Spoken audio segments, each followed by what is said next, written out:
Shalom, salam sejahtera bagi kita semua. Perkenalkan, nama saya Lasromata Ida Nababan dari kelas LPGSD 2021 Fakultas Ilmu Pendidikan Universitas Negeri Medan. Nah, di sini saya akan adapun tujuan pembuatan video ini yaitu untuk pemenuhan tugas mata kuliah keterampilan dasar PAUD yang diampu oleh Ibu Winda Widyasari SPD MPD. Nah, di sini saya akan menjelaskan tentang hakikat PAUD. Nah, sebelum kita jelaskan lebih dalam tentang hakikat PAUD, kita pahami dulu apa itu pengertian PAUD. Pendidikan anak usia dini atau lebih populer disebut dengan PAUD adalah jenjang pendidikan sebelum jenjang pendidikan dasar yang merupakan suatu upaya pembinaan yang ditujukan bagi anak sejak lahir sampai dengan usia 6 tahun yang dilakukan melalui pemberian rangsangan pendidikan untuk membantu pertumbuhan dan perkembangan jasmani dan rohani agar anak memiliki kesiapan dalam memasuki pendidikan lebih lanjut yang diselenggarakan pada jalur formal, non-formal, dan informal. Pendidikan anak usia dini merupakan salah satu bentuk penyelenggaraan pendidikan yang menitik beratkan pada peletakan dasar ke arah pertumbuhan, perkembangan, agama dan moral, fisik motorik, kognitif, bahasa, sosial emosional, dan seni sesuai dengan keunikan dan tahap-tahap perkembangan sesuai kelompok usia yang dilalui oleh anak usia dini seperti yang tercantum dalam Pemerintah Kemdikbud nomor 137 tahun 2014 tentang Standar Nasional PAUD menggantikan Permendiknas nomor 58 tahun 2009. Nah, di sini saya akan menjelaskan yaitu periode atau sejarah lahirnya PAUD di Indonesia. Periode atau sejarah lahirnya PAUD di Indonesia itu melalui dua periode. Yang pertama yaitu periode pada masa pergerakan nasional ketika penjajahan Belanda pada tahun 1908 sampai dengan 1941. Nah, kita akan membahas periode yang pertama ini. Lembaga kindergarten atau populer dengan nama Froebel School yang didirikan oleh Frederick Wilhelm August Froebel merupakan cikal bakal lahirnya PAUD di Indonesia. Frederick August Froebel ini merupakan pelopor PAUD pertama kali di dunia. Konsep lembaga ini dibawa masuk ke Indonesia oleh pemerintahan Belanda Hindia untuk pendidikan anak-anak mereka, anak-anak Eropa, dan para bangsawan lainnya. Pada saat kebangkitan nasional yang diawali dengan berdirinya Pergerakan Pemuda Budi Utomo pada 28 Mei 1908, barulah pemuda pribumi menyadari akan pentingnya pendidikan anak usia dini. Yang kedua yaitu periode pada masa penjajahan Jepang pada tahun 1942 sampai dengan tahun 1945. Pada masa penjajahan Jepang, pendidikan PAUD terus berlanjut namun semakin berkurang dari segi kuantitasnya.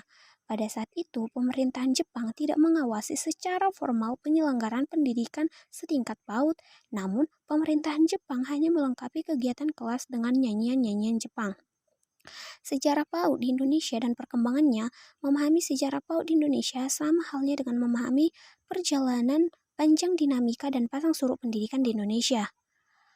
Kehadiran PAUD di Indonesia sesungguhnya dimulai sejak kemerdekaan. Pada masa ini setidaknya dapat ditelusuri melalui dua periode yang tadi. Nah, di sini saya akan menjelaskan kembali adapun manfaat yang didapat oleh anak yang mengikuti PAUD. Yang pertama yaitu memiliki bekal pendidikan untuk jenjang berikutnya. Pendidikan anak usia dini bisa menjadi bekal yang baik bagi pendidikan akademik anak nantinya. Jika anak sudah terbiasa belajar sedari kecil, ketika memasuki jenjang sekolah berikutnya akan lebih siap dan cepat. Hal tersebut memungkinkan anak untuk menimba ilmu dengan baik. Yang kedua yaitu membantu perkembangan emosional dan intelektual anak. PAUD juga bisa membantu perkembangan emosional dan kecerdasan anak. Selain itu, anak juga bisa memiliki sikap lebih sabar, mandiri, dan mudah bergaul dengan orang lain. Anak juga akan diajarkan untuk berhitung, membaca, menulis, dan terlatih untuk menuang kreativitasnya melalui kegiatan yang menyenangkan seperti menggambar dan bernyanyi. Dan yang ketiga yaitu kepribadian anak menjadi lebih positif. Salah satu yang terpenting dalam pendidikan anak usia dini adalah membantu anak untuk menjadi pribadi yang lebih baik. Dengan bersosialisasi dengan teman-teman sebayanya, belajar dan bermain dengan senang, anak-anak bisa mengelola stres dan belajar menyelesaikan masalah. Hal itu bisa membuat anak memiliki kecenderungan kepribadian yang lebih positif di masa depan. Dikutip dari Dinas Pendidikan, berikut ini ada beberapa manfaat atau pentingnya PAUD, yaitu yang pertama bisa membentuk jiwa pembelajar sejati sejak dini. Yang kedua, mampu bersosialisasi sejak dini. Dan yang ketiga, mampu bekerja sama sejak dini. Yang keempat, bisa melatih konsentrasi sejak dini. Yang kelima, mampu melatih kesabarannya sejak dini. Yang keenam, tertanam rasa hormat kepada orang yang lebih tua sejak dini. Dan yang ketujuh, memiliki kepercayaan diri dan harga diri sejak dini. Dan yang terakhir atau yang kedelapan, terbiasa dengan keberagaman. Nah, selanjutnya ada tujuan diselenggarakannya pendidikan anak usia dini. Yang pertama yaitu itu ada dua tujuan, yaitu tujuan utama dan tujuan penyerta.